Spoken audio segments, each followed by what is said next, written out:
सामाजिक सुरक्षा विभाग येथे काम करताना आमचे पोलीस अंमलदार लक्ष्मण यांनी माहिती दिलेली होती की 9623535229 या क्रमांकाचे जे धारक आहेत ते महिलांना वेगवेगळ्या ठिकाणून बोलवून त्यांना अधिक पैशाचं प्रलोभन देऊन त्यांच्याकडून देय व्यवसाय करून घेतात आणि ग्राहकांना त्यांचे फोटो पाठवून ग्राहकांना बोलवून घेतात आणि हा संपूर्ण व्यवसाय ते त्यांच्या राहत्या घरी करतात आणि सध्याच्या घडीला त्यांचं राहतं घर हे कडबी चौक नंदनवन भागामध्ये असल्याची माहिती मिळालेली होती।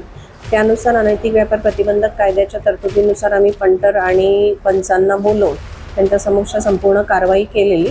तर पोलीस स्टेशन नंदनवनच्या हद्दीमध्ये खरबी चौकात तिथे विशाखा अपार्टमेंट 102 या फ्लॅटमध्ये हा संपूर्ण व्यवसाय चालू होता हे लक्षात आलेलं आहे। तिथून एका पीडितेची सुटका करण्यात आलेली आहे। आम्ही ज्यावेळी धाड टाकली त्यावेळी तिथे आरोपी गोविंद भार्गव होते।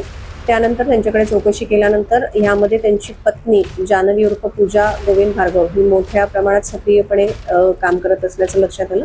त्यामुळे या 2 आरोपींना ताब्यात घेण्यात आलेलं आहे आणि त्या ठिकाणी आरोपीकडून आणि त्या ठिकाणून जवळपास 39,500च्या जवळपासचा माल जप्त करण्यात आलेला आहे। ही संपूर्ण जप्ती आरोपी आणि पीडित यांना आम्ही पोलीस स्टेशन कडे दिलेलं आहे। ही जी कारवाई होती जसं मी सांगितलं की पोलीस अंमलदार लक्ष्मण यांची ही माहिती होती। या व्यतिरिक्त या संपूर्ण कारवाईमध्ये पोलीस अंमलदार प्रकाश, अजय, नितीन, आमचे कुणाल, समीर आणि आमचे चालक कमलेश हे होते आणि या सगळ्यांच्या सहयोगाने ही कारवाई पूर्ण झालेली आहे।